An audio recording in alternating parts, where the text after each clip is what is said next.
Assalamualaikum warahmatullahi wabarakatuh. Nah, di sini kita akan menjelaskan nih sedikit tentang analisa perbandingan antara startup asal negara Indonesia dan startup dari Malaysia. Di sini kita akan membahas startup yang namanya Dana dan Kelola, yang mana keduanya bergerak di bidang fintech yang sudah tidak asing lah bagi kita mengenal aplikasi ini yang sudah kita pakai sehari-hari. Nah, yang pertama kita bahas dulu aplikasi Dana. Aplikasi Dana itu berdiri tahun 2017. Dana merupakan startup yang menyediakan infrastruktur yang memungkinkan masyarakat Indonesia untuk melakukan pembayaran digital serta transaksi secara non-tunai dan non-kartu. Dana ini merupakan terbitan dari perusahaan PT Espai Debit Indonesia Koi, dan asal negara startupnya yakni jelas Indonesia. Dan sekarang jumlah pemakai dari Dana ini melebihi 10 juta lebih pengguna di Play Store dan belum lagi di App Store-nya. Dan nilai valuasi dari Dana ini sedang mencapai grade Pentacross, yang mana nilai valuasinya antara 100 miliar dolar sampai 500 miliar dolar.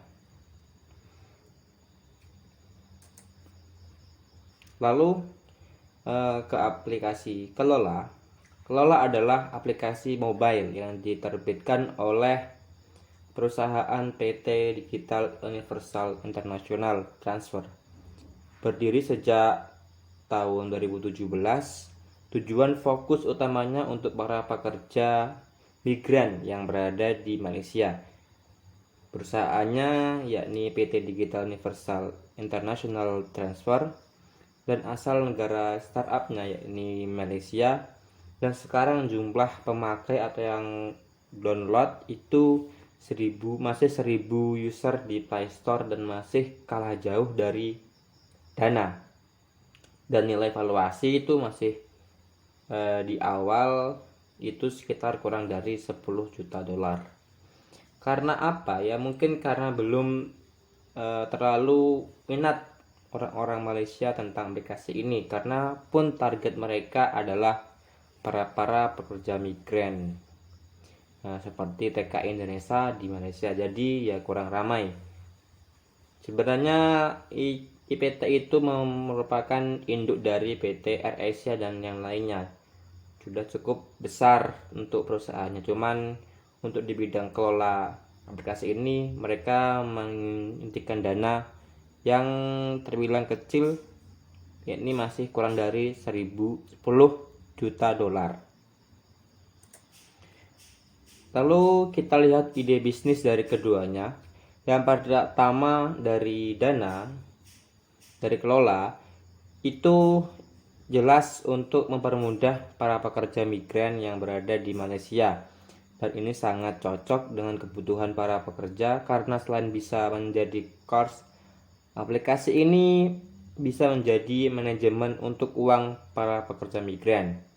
Dan ide dari Dana itu berasal dari pengalaman bekerja di industri digital payment dan potensi bisnis digital yang menjanjikan, membuat Vincent Iswara selaku CEO dari Dana itu mendirikan dompet digital yang mana sudah menemui kebutuhan masyarakat untuk mengurangi transaksi tunai dan memudahkan dalam bertransaksi, seperti mencegah ketinggalan dompet ketika ingin membeli sesuatu atau bertransaksi. Lalu apakah idenya dari kedua ini murni? Yang pertama dari Kelola, kita bisa lihat menurut analisa itu memang murni dari ide sang pembuat, karena mereka melihat banyak migran pekerja dari luar negeri, khususnya dari negara Indonesia, dari TKI Indonesia. Maka mereka membuat sebuah sistem yang mana aplikasi itu bisa langsung mentransfer ke negara lain dengan course, dan bisa dilihat dari tujuan perusahaan yang tertera di situs web. Sedangkan ide dari Dana itu tidak murni karena memang sudah ada pendahulunya dan sekarang sudah di kelas unicorn, yakni OVO. Lalu analisa perbandingannya, kedua aplikasi ini memiliki tujuan yang sama, yakni mengurangi penggunaan uang tunai dalam bertransaksi, yang mana pembayaran bisa secara real time dan tercatat secara digital. Meskipun Dana lebih banyak penggunaannya daripada Kelola, karena memang Kelola lebih menargetkan kebutuhan para migran seperti manajemen keuangan dan transfer ke negara lain, secara fitur aplikasi Dana itu lebih baik dan unggul daripada Kelola karena lebih lengkap untuk keperluan transaksi. Dan itulah sedikit analisa perbandingan dari startup Indonesia, yakni Dana, dan startup asal negeri sebelah jiran Malaysia, yakni Kelola. Sekian yang saya sampaikan. Terima kasih dan Assalamualaikum warahmatullahi wabarakatuh.